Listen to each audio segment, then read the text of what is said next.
Hello and welcome everyone to another episode of the Climate and Water Initiative's Water Cooler Conversations. My name is Mohammed Mahmoud. I'm the Chief Executive Officer with the Climate and Water Initiative. Today we're joined with another guest, former colleague of mine and friend, Stephen Kenney, who is involved with all things related to strategic foresight and looking at work that anticipates changes into the future and how best to respond to it. I don't want to give more than that in the bio because we're going to talk about all of the things that Stephen has done.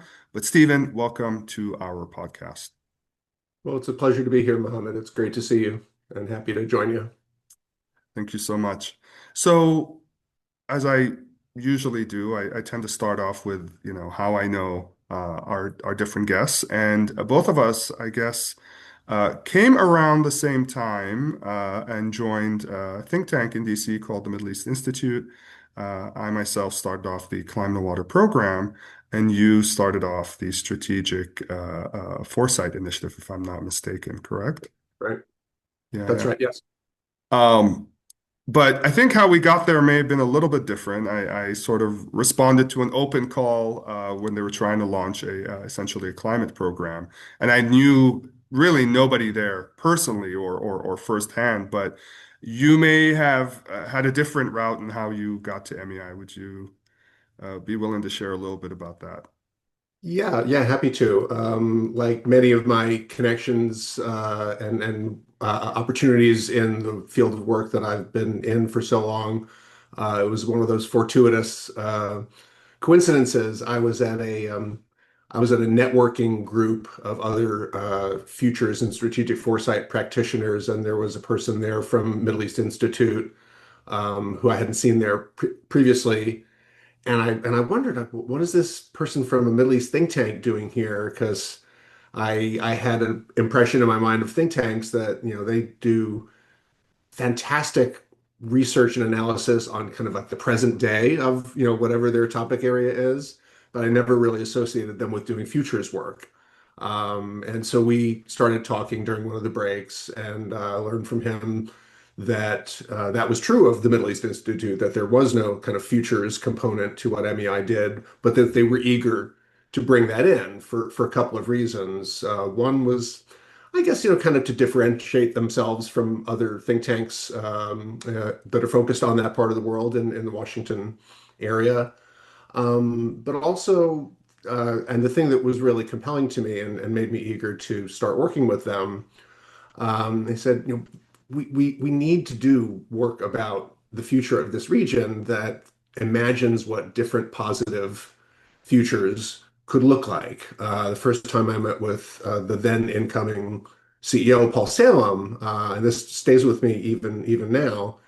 He said, when I talk with people about the future of the Middle East, often I hear, oh, I know what the future of the Middle East is, and they start to list just a perpetuation of conflict and just all the inequality and all of the kind of difficult realities of the present day in that part of the world. And he said, and if we're ever going to have, brighter, more positive futures in the Middle East, we need to do the hard work of imagining what that could even look like. And that's why he wanted to bring strategic foresight into MEI.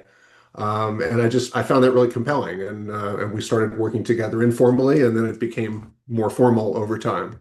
Yeah. I think at that time, certainly your program and mine were quite different than what was already there, right? I think a lot of think Yeah. tanks, certainly in the DC space, not all of them, tend to have more of a political focus, certainly in this case, MEI, even more of a geopolitical focus.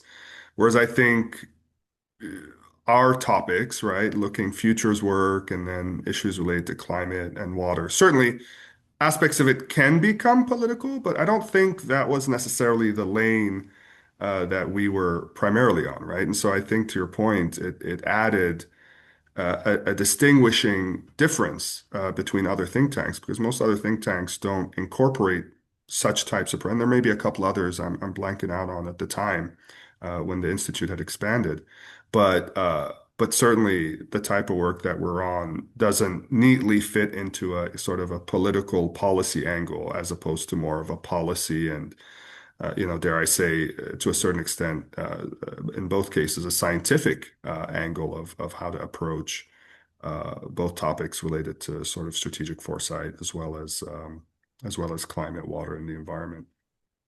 Yeah, I think that's absolutely right. Another thing that I was eager to dig into when I started working there with the folks at MEI was, kind of to your point, like the kind of work I do, looking at future scenarios and looking at, what trends are happening and kind of shaping change. They're really applicable in any issue area. And so just, to bring what I do to looking at not just politics in the Middle East, but looking at climate issues, looking at gender equality issues, looking at education issues, right? There's so many interesting and important things to look at. And that really was kind of the brief for my program, was to apply this futures lens to all sorts of different things that are going to be important to understand in terms of how they could look different in the future. Yeah, yeah. So that leads me to another question, which is um, officially at that point, from an institutional perspective, you started to do things that were maybe more relevant to the Middle East, North Africa region. But was that your first sort of official foray into that geography, or had you had done some work maybe adjacent in the past related to the region? Really, I would say that was probably my first, sort of concentrated focus on that part of the world. As I said, like this kind of work that I do, can be done in any issue area or topic area. And so while a lot of people in the consulting world are kind of, specialists in a particular industry sector or geography, I've always been very much of a generalist and sort of done my work for different kinds of corporate clients in different industry sectors, for government organizations. So I touched a little bit on the Middle East prior to MEI, but really not very much. Hmm. But I think after that, the floodgates opened because I know of a couple of things or a couple of projects and activities you're involved in that heavily focused on the Middle East, and we'll talk about those coming up. Uh, but before I do that, I want to maybe step back further in time and talk about maybe your professional journey of how you ended up on this path towards focusing on issues related to futures work, strategic foresight, sort of anticipating exploratory scenarios, if you will, in the future. And it's one of our common areas that I think we've discovered once we started work together is, I did scenario planning work during my doctoral work, my PhD, where I translated some of the concepts that I think you are very quite familiar with on things that were maybe more relevant in the business world as it relates to scenario analysis, scenario planning, and sort of did the pivot to apply the similar concepts in a way that makes sense for environmental work.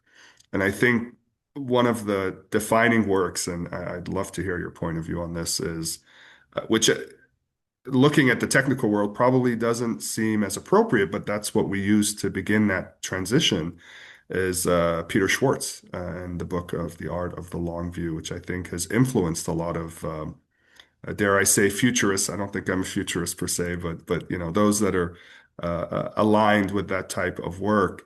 How did your journey start doing this type of work, which is quite niche in a sense, but is also very, very relevant in terms of future planning in all aspects of work. Yeah, it is. It is. It's becoming less niche. I'm happy to observe as I get to know more people who are doing this kind of work. But yeah, certainly when I mean, I started a little over 30 years ago, and it was people today are often making a very deliberate choice to get into this kind of futures work, and there are master's programs you can do, and there was some of that 30 years ago, but much less. Most of the people I know who started doing this kind of work around that time when I did kind of fell into it accidentally, which is exactly the case for me as well. I had done my graduate work in international relations, and really focused on kind of defense and international national security kinds of issues. That was a particular issue area of interest for me. Um, Moved to Washington to start working in the policy making world, but from outside the government in a sort of outside consultative capacity rather than within the government.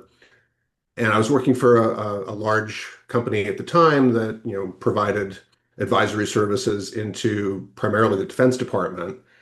And I became aware of a new project that was just starting in a neighboring division within the company. And this was 1995, and it was a multi-year project that was just beginning to look at the year 2020 and how military and defense and national security affairs and technology and all of that, what was that going to look like 25 years in the future? Mhm. And just the idea of, working on something that was looking that far out in the future just was fascinating to me. I didn't know. I was like, you can actually do that, for a job? That sounds really cool. And I managed to get myself onto that project, and that was the gateway. I just started working on that and spent about 3 years working on that program. We did a lot of scenario development, war games, which is something obviously they do in the defense world, but as you know, it's very common in the business world and other contexts as well. And I've sort of never looked back since in the course of that work. No pun Um, intended. exactly. Good point. Good point. In the course of that work, I met Alvin Toffler, who, many years ago was a more prominent figure than he is perhaps today, but one of the real sort of founding fathers of this kind of work, and was very, very fortunate to be invited by him to join the consulting firm that he had recently started, and moved over to work with them, and spent a long time working with them doing this kind of work, for a very, very wide range of different kinds of organizations.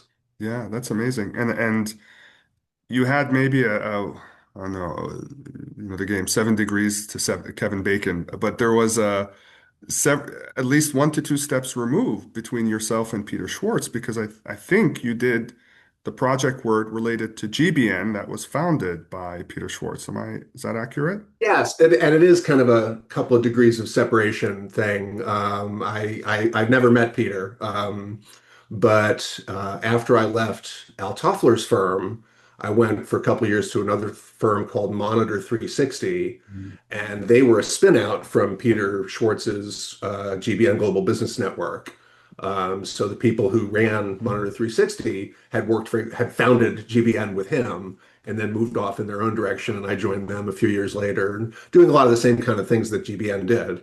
Yeah, that's incredible. It's as close to you were as close to Peter Schwartz as I could ever get. So that's why I want to make sure to underline that. Um, if we can pivot back to the future, I've been waiting to see that in our conversation. It's going to be a I lot of saw these that one coming puns. too. Yes. Um, let's go back to when you really the floodgates opened on, again, water pun. I have to do those as well. Floodgates opened on uh, your work related to this area in the Middle East, post, or since once you started working at MEI. One of them, a little bit more broader. I'm being maybe generous, but it does include at least part of the Middle East, not North Africa region, which is your work with UNESCO, the UN Economic and Social Commission for Western Asia. And I got to participate in one of those project cycles with you, and that was great. Uh, but tell me about that project, how it started, and what was it about? Because I think it's quite relevant both from future's perspective, but also the region, or at least part of the region that's in Western Asia. Yeah, that's been a great series of projects and a great relationship that for me is ongoing to this day. Continuing to work with them currently. Um, and I guess it was around 2021 or so. The one of the senior leaders there, I think he was the number two in the organization, who was familiar with futures and foresight work, um, launched an initiative there that they called the Megatrends series of studies. And what they wanted to look at was some of the global megatrends and how those global megatrends could play out within the Arab region in different ways and in different scenarios in the future. So starting at a very wide aperture and then thinking, how do these global trends play out here? So, a sensitivity that I think is really important in doing this kind of work that um, how the future plays out is very place specific. It's very organization specific. There's not one version of the future, and they really wanted to zero in on that. And so the first one we've done four of them, and most of them are focused on big global technology megatrends and how those will play out in the Middle East and Arab region over the next 20 years.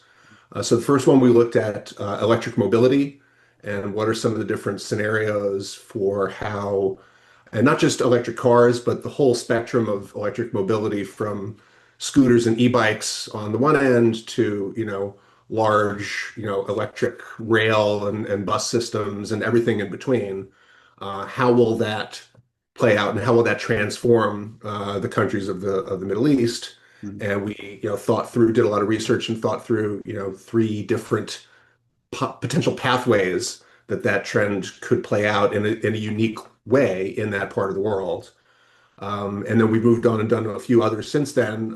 The second one was on the metaverse, virtual reality technologies. That's the one that you very generously invested some of your time in with me. Mhm. Um, and I was a little skeptical of that one at first because I had this image in my mind, the metaverse is this kind of it's like social media on steroids, Yeah. and it wound up to me being one of the most important studies we did because it really shed a light, I think, for me, for my team, for the client at Esqua on the potential of VR and those kinds of technologies in very practical contexts, how it can be used in education, how it can be used in healthcare, how it can be used in urban design. And just really, really, the use cases are just really fascinating and I think very important. And we did a series of, different scenario pathways for how that could play out. And then we're continuing on doing those studies with Esqua. So it really has been one of the primary focus areas for me over the last few years, and I've really enjoyed the work. Yeah, it was interesting. Because and this is, I think, a issue we all encounter when we sort of engage with others to get their input into this type of work is most, I don't say most, a lot of people tend to have a very narrow view of how things are interconnected, right? And because that's easy, it's easy to see the things that are obvious connections between different things. But when you get into this, really a lot of the interesting aspects isn't the first order level of connections, but sort of the secondary effects, right? Or even tertiary Yep. effects. Yep. That's where you really start to make some interesting discoveries or explorations on how something today could impact something else in the future. And I find that in previous work that I've done that's somewhat similar is sort of nudging people to think in those sort of, to them, outside the box. Yes, we know this A affects B, but how can you make a logical or feasible connection to C and D down the line? And that push, I think, is what gets people to start to think a little bit more broadly about how some of these relationships between cause and effect as things propagate to the future. No, I 100% agree with that. I mean, to me and in my experience, one of the most important effects or outcomes of doing futures and foresight work is that it challenges people's cognitive biases and assumptions about what the future could look like and what the impacts or first order, second order kinds of implications and connections between things are. because that's where innovation comes from, right? We have these, we all have these pictures in our heads of what the future must look like. And the kind of work that I do, it very deliberately challenges those assumptions in people. And there are different, tools and methods for doing that, but it's all about challenging those assumptions. One of the things that I find very powerful in doing, particularly what you were talking about and sort of looking at those connections and secondary, tertiary effects of things is pushing people to think about what I call like first order positive, second order negative. Like here's a positive thing that could result, from this trend or whatever it is. But what's a negative result of that positive thing? Or what's a positive result of a negative thing? That's even more powerful sometimes. They're like, oh, here's this calamitous thing that happened. Oh, but what's a good thing that could come out of that? And it just the wheels start turning for people, and just brilliant ideas come out when you do that kind of challenging of assumptions and biases. Yeah, yeah. And it sometimes takes a lot of work to get them there, right? So you Yeah. present the notion of, as you've described it, the quote unquote official future, right? Folks' conventional thought of what the future would look like based on current trajectory or their understanding of current trajectory. That's easy or easier. Of course, there's the doomsday scenario, right, where everything goes wrong. That's, I don't say easy, but also maybe folks can tend to anticipate the worst, and so they can craft that image in their head. But to your point, the space in between is where it's interesting, right? What are unintended consequences? And I mean, it does to give you credit, it does take skill to get people to a point where they can sort of challenge their internal thinking and start to think about things or how they anticipate things to happen that challenges their own worldview. Uh, Not threaten it, but challenge it, right? You can still hold your sort of beliefs of how things may happen. But what if, right? What if it didn't happen that way?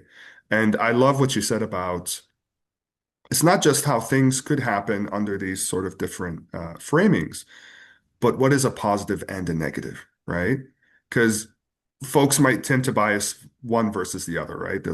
They may be hopeful about the future, and that colors how they think about sort of these trajectories or propagations, or they might be completely biased towards sort of maybe a pessimistic outcome.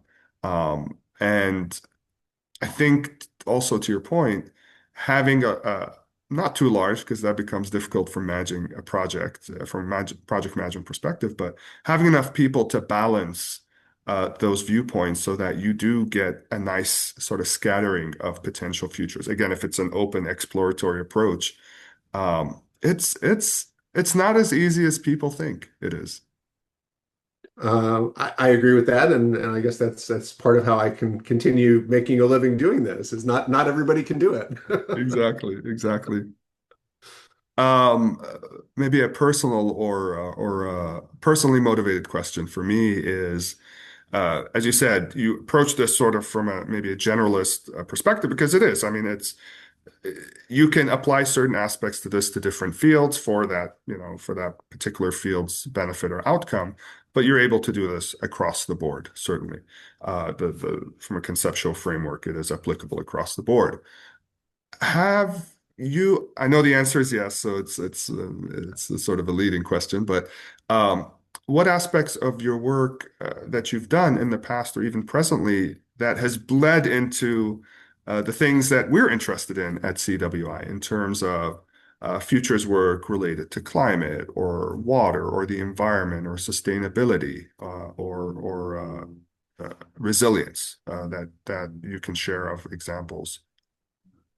Yeah, I would say actually quite a bit of it has some of it very directly and intentionally, but a lot of it, I think the issues around climate are so pervasive now. I think they bleed into so many different aspects of life and business and everything else that even if kind of the specific topic of inquiry in a futures project is not climate, like there are climate implications, and so a lot of it touches on that. But the ESQA megatrend technology studies that I referenced a few minutes ago, all of them have looked very intentionally at climate and water and resource scarcity kinds of implications. How will electric mobility, for instance, change, some of how that whole region operates, how people live, how cities are designed, so that climate change impacts are reduced, emissions are reduced, and so on. Same with the metaverse and VR technologies. There's some fascinating things we came upon in our research that we baked into our scenarios in that one. And this is real world stuff that's happening, but nascent. It hasn't really blown up yet. But people using immersive VR environments as a form of climate awareness education, right? You can read the 600-page report, from the UN about, climate change impacts. It's a very different thing when you get inside an immersive VR environment and you experience climate change in this visceral way. And that's now being used to include in some policymaking environments. There's a project, I can't remember who's doing it, where hundreds of policymakers, very, very senior policymakers from around the world, have gone through this. And they're tracking now like how some of the decisions that these leaders are making have been influenced by that. So just some very very direct ones there. But I can think of one going all the way back over probably over 25 years ago. I'm actually quite proud of. We were hired by the U.S. Environmental Protection Agency back, it was probably in 1999 or thereabouts. And the objective was to do a scenario-based analysis of different trends in environmental protection and climate issues and things like that. And the objective was to figure out what are the kinds of skills and areas of expertise that we're going to need in our future EPA workforce 10 and 20 years from now, that we're not only are we not recruiting for those people now, but the environmental studies programs at colleges around the country aren't teaching these areas because they don't know they need to be taught yet. And I thought that was a really, very far-reaching objective on the client's part to even think to want to do that. And I think we did some really powerful work there, identifying some things that now are kind of staples in environmental studies programs, in universities probably around the country and around the world. I was just going to ask, can you reveal some of those that came to pass that you guys include as part of your analysis? Um, One that comes to mind. I mean, and this is long enough ago. I don't have it right at my fingertips. But looking at the intersection of sort of climate impacts and sort of social determinants of health and things like that. And there's a skill set there that is interdisciplinary. So the people who are sort of hard environmental science people are not looking at the health piece.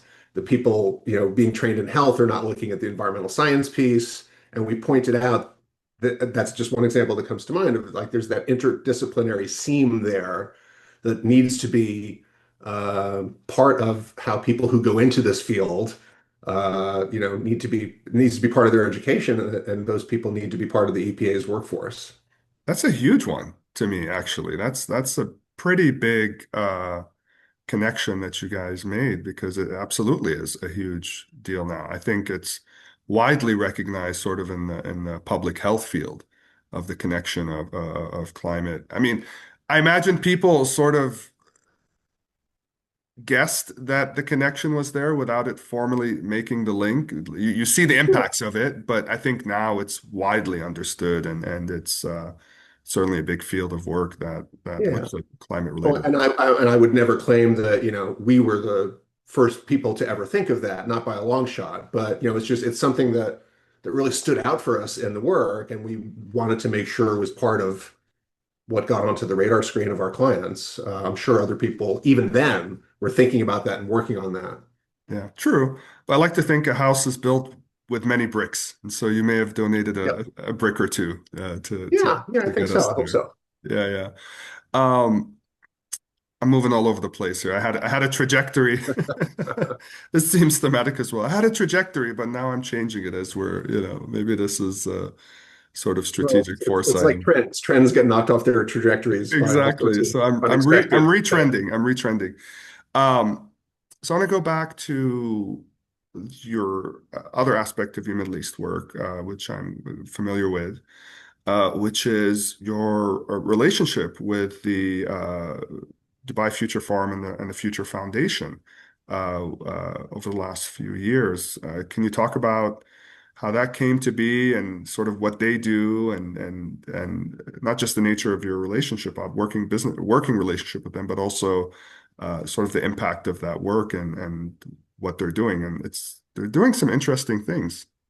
Yeah, they really are. I mean, the Dubai government across the board is really making a lot of headway into bringing strategic foresight and futures thinking and tools into the whole government.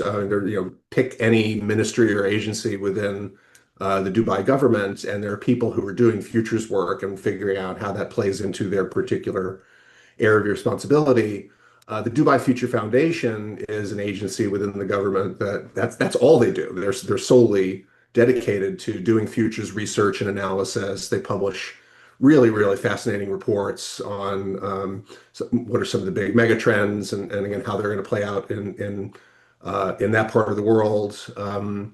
They do training and capacity building, teaching people not only in the Dubai government, but people from around the world in the tools and methods of how to do this kind of work.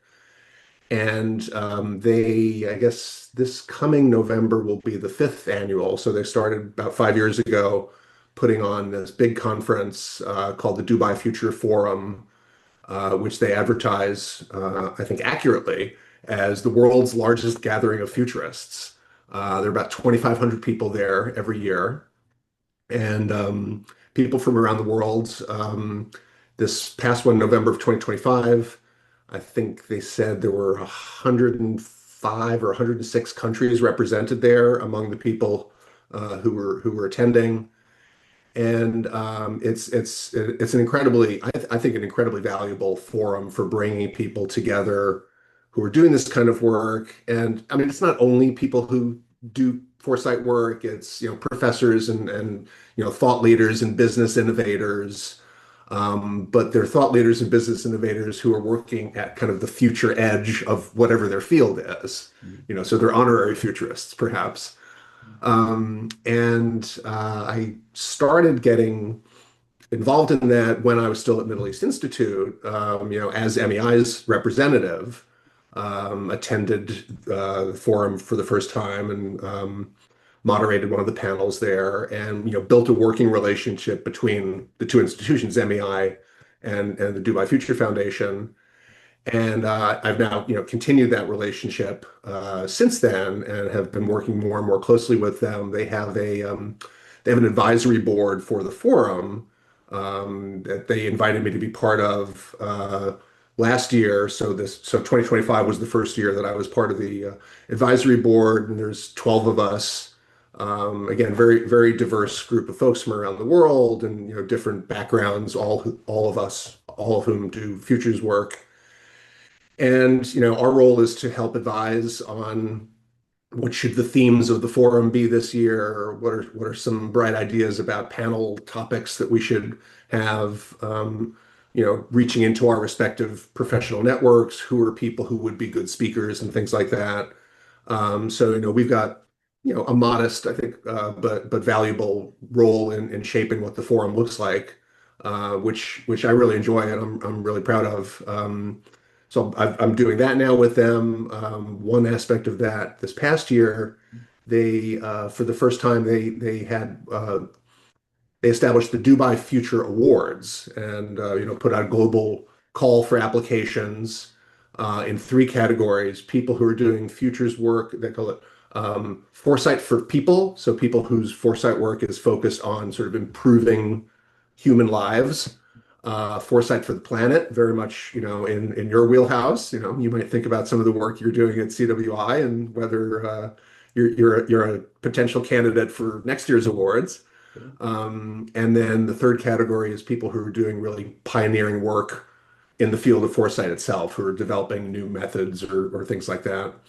And so I was part of the judges committee for those awards this past year, which again was just a wonderful opportunity. I think they got 150 plus applications. The foundation whittled it down to the top 30, and then they turned it over to us and the judges panel. So we read the 30 applications and made our recommendations for who should be kind of the finalists in each of those categories. And just it was so inspiring to me to read these applications and just the incredible, impactful work that these different organizations and some of them individuals, but some of them organizations, just to read about the work they're doing. It was kind of difficult to pick finalists because so many of them were just so inspiring. Just seeing the impact that they're having in the world.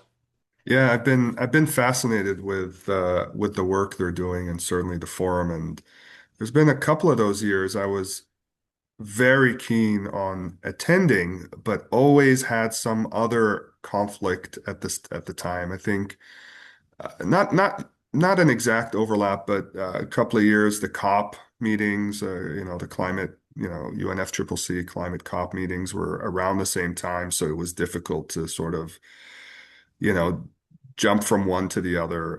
But to your point, the CWI, hopefully we can attend one of these upcoming years. And I appreciate the plug for the Planet Centric Award.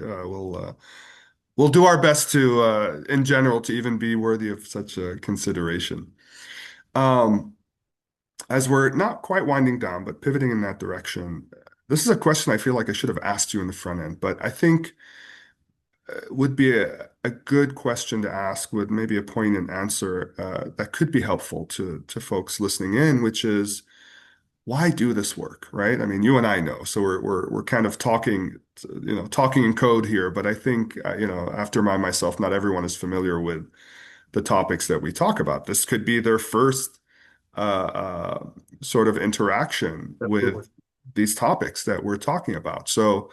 Um, you know, multi-level question of what this work is really about and why is it important? And again, drawing on your many, many years of experience, I think would be a great message for our layman audience. No, it's a great question, and I think there's a couple of things that come straight to mind as I think about how to answer it.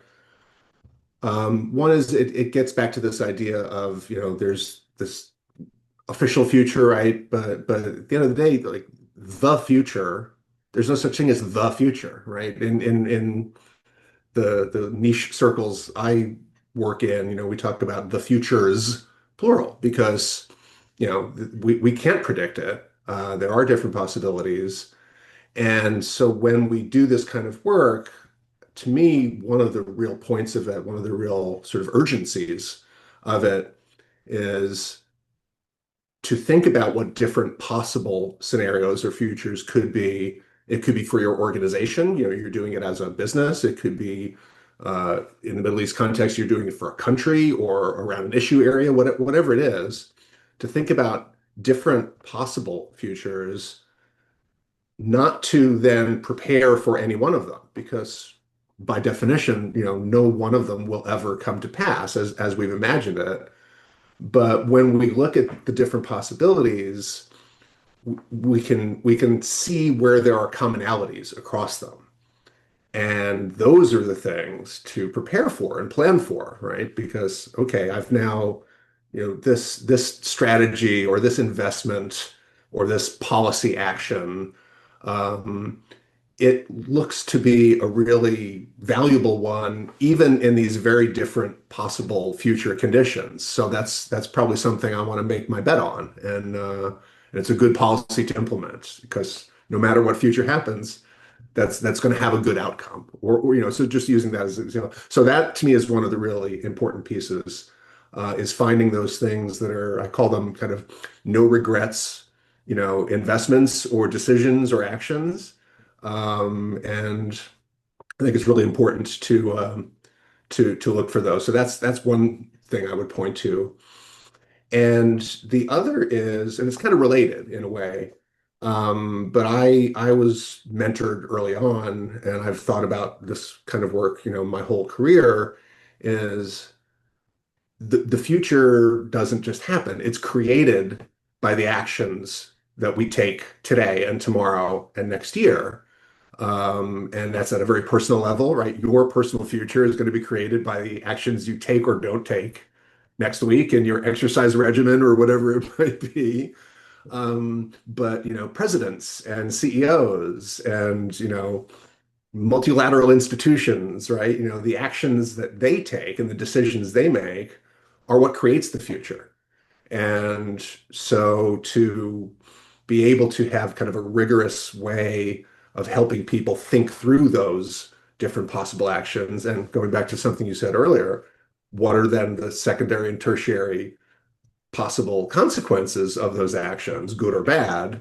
That to me is helping empower leaders to make decisions that will create good futures and positive futures, and not kind of just blindly be making decisions that may not be in the public interest or even the interest of their individual organization.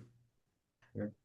I I'm just super jazzed. I love talking about this stuff, just in general, and certainly with you because it's not a it's all the buzzwords, all the right words, all the it's bringing back a lot of uh, good memories, but also it's not the type of conversation I can have with other, most people that understand, quote unquote, the lingo. So I'm very, very, very happy that we're having this conversation. It's great, the concepts. On that note, how can someone even get into this type of work, right? It's changed. I think to your point earlier in your career, it was, maybe an exploration and that you had to sort of, and I certainly did, right? You had to hitch it on something else that was established or a framework that already existed. Maybe that's changed now where there are more avenues to directly address this. Certainly, you talked about the Dubai Future Forum. That's a huge step forward in sort of establishing a space for this type of work. But how, from your point of view, and because you're still very much in it, how are new folks able to get into this? Compare, obviously, I assume it's maybe at least slightly easier than what it used to be, but how do people get into this kind of work now, or can they There, get into it? there's a lot of opportunities for training and professional development in the tools and the methods, and I always emphasize to people it's not just the tools and methods, but the ways of thinking. Like just this is a different way of thinking than the way people are kind of wired to think. And there, so that to me is as important as learning the mechanics of how to develop a scenario or something like that. Um, I mean, there are formal, full-blown, 2 years master's programs you can enroll in if you're really, really, focused on this. But there's plenty of opportunities, just online programs. It's a five hour, Zoom masterclass on this or that aspect of futures. There's tons of tools out there for people to educate themselves about how to do this kind of work.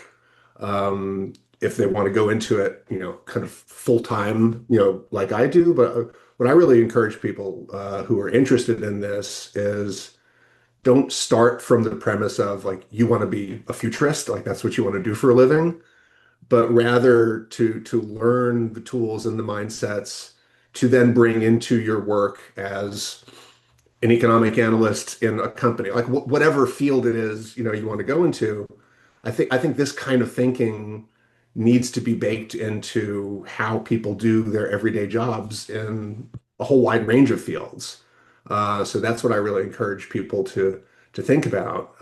How can you do a quick scenario exercise over a lunchtime, about some decision you're trying to make in your company, right? You don't need to be a full-time futurist to bring this kind of thinking into your work. Yeah, that's a great point. I mean, maybe in the past you needed the hitch to something else or specialty to sort of get on board to doing this work. It sounds like you don't to start, but what I'm hearing is maybe you should do that to sort of increase the impact or utility of the work, right? Is you may have that education or training, but still find a specialty that you could apply it to enhance that area of an organization or type of work the organization do. And that makes sense. I think you can still retain your sort of broad expertise, but find very specific ways to add value. I think that's a smart way to approach it. We are approaching the end of our episode, so I only have one last question to ask you before we completely wind down, which is it's sort of a plug, if you will.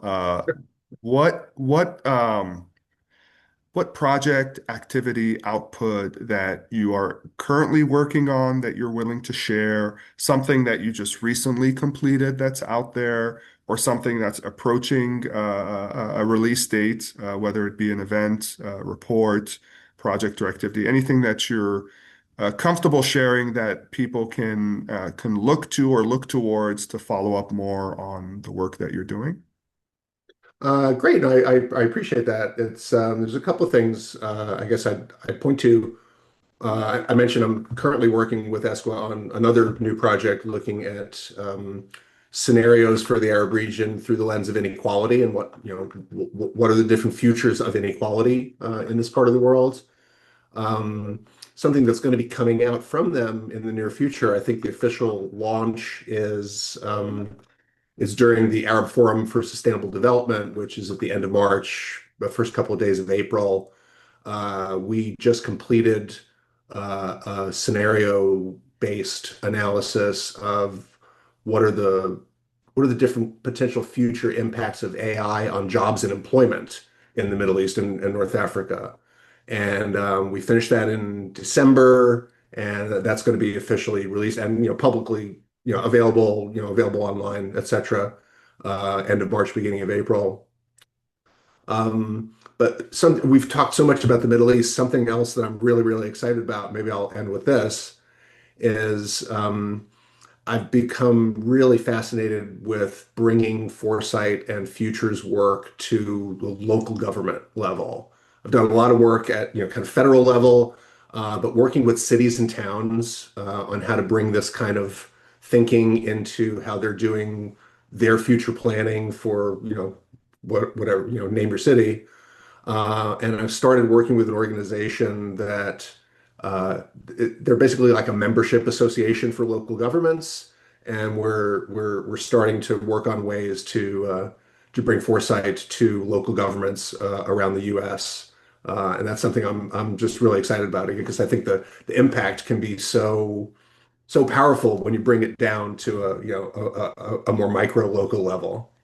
Yeah, that's incredible. I'd argue that at that level, you see your impact sooner, right? There 100%. may be quicker to adopt, they may be quicker to implement as opposed to higher, federal or, higher levels of national government across the world. And I find it funny that you're moving towards where I kind of started, right? When I was Yeah, doing the yeah. I hadn't applications, thought about that. Yeah. it was at that sort of governance, smaller governance level, water utilities or regional within state regional partnerships and governance. So I think that's great. I think you'll see a lot of beneficial sort of dividends come in short order in that regard. And so yeah, very curious to see more of that as it becomes available.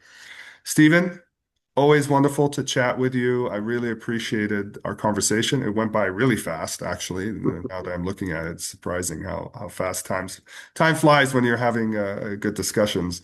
Looking forward to some of the work that you're doing, and hopefully we'll chat some more a little bit later down the line. Well, thank you so much, Mohammed, for having me, and always great to see you as well. And I really enjoyed the conversation, and look forward to talking with you more again soon.